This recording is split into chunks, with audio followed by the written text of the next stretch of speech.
Yo, what's up guys? KG, Rough to Be Buff TV. We're back with another exercise tutorial today.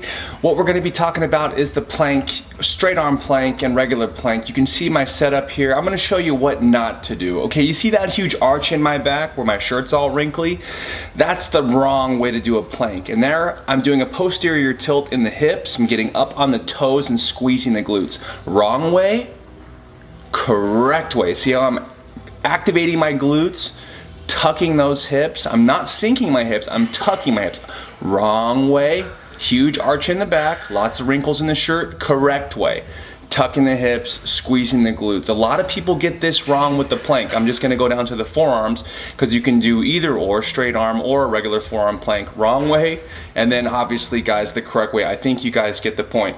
So I wanted to make this plank video because I'm gonna be going into a few different other exercise videos that I think it's important to know the basics of scooping those hips and helping engage the core the proper way.